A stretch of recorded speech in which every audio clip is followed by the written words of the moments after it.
국내 도로망은 교량, 고가도로, 지하차도, 터널 등 다양한 구조물로 얽혀 있다. 대부분은 승용차나 중형차의 통행을 고려해 설계되었지만 전고가 상대적으로 높은 대형 화물차는 곳곳에서 통행 제한에 부딪힌다. 문제는 운전자가 적재물을 포함한 차량의 실제 높이를 제대로 파악하지 못했거나 제한 표지를 인식했음에도 불구하고 무리하게 진입해 사고가 발생한다는 점이다.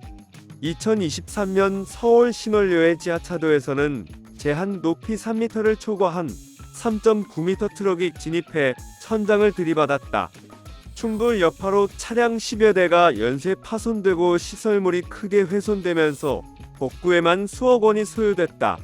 지방 도시에서도 비슷한 유형의 사고가 빈번하다.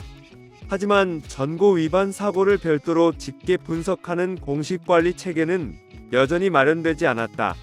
이러한 사고의 피해는 단순히 트럭, 운전자나 차량 소유자에 국한되지 않는다. 교량 상판이나 터널 천장이 파손되면 도로 통행 자체가 제한돼 시민 불편과 교통 혼잡이 가중된다.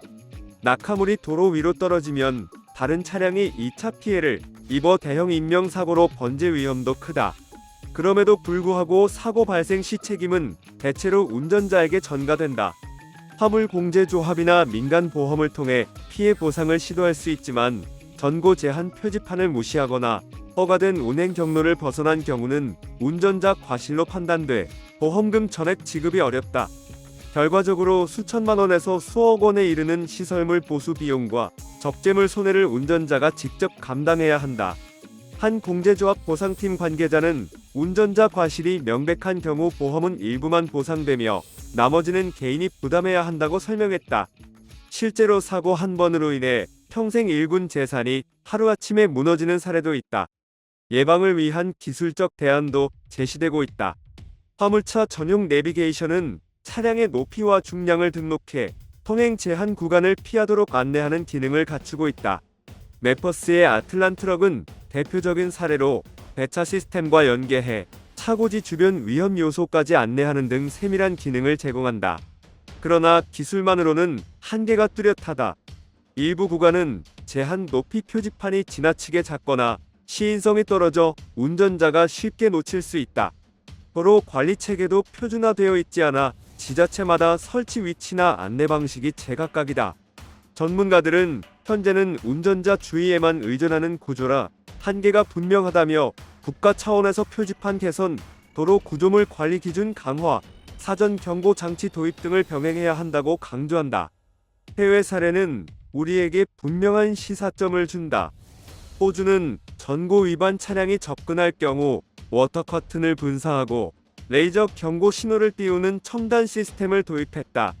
이 시스템은 단순히 표지판을 보는데 그치지 않고 운전자의 시각과 감각에 직접 충격을 줘 사고를 예방한다.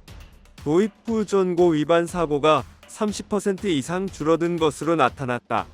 일본은 주요 고속도로 진입구에 디지털 전광판과 자동 감지 센서를 설치해 운전자에게 실시간 경고를 주는 체계를 운영 중이다. 국내도 단순한 경고 표지판 수준을 넘어서 첨단 ICT 기반 안전망을 제도화하고 보험 도로 관리 정책과 연계해야 한다는 목소리가 커지고 있다. 전문가들은 대형 화물차의 전고 사고는 단순 실수가 아니라 구조적인 문제라며 운전자 개인에게만 책임을 떠넘기지 말고 사회 전체가 기술적 제도적 안전망을 마련해야 한다고 지적했다. 결국 전고 사고는 단발적 뉴스에 머무를 것이 아니라 근본적인 안전 대책이 시급한 사회적 과제다. 구독과 좋아요 그리고 알림 설정하셔서 매주 자동차에 대한 다양한 설명 들어보시고 설명 영상뿐만 아니라 화물차 계약 영상, 매매 영상 다양하게 있으며 디젤 트럭 어플을 통해 화물차 영업용 번호판 최고가 견적 실시간으로 받을 수 있으니 많은 관심 부탁드립니다. 감사합니다.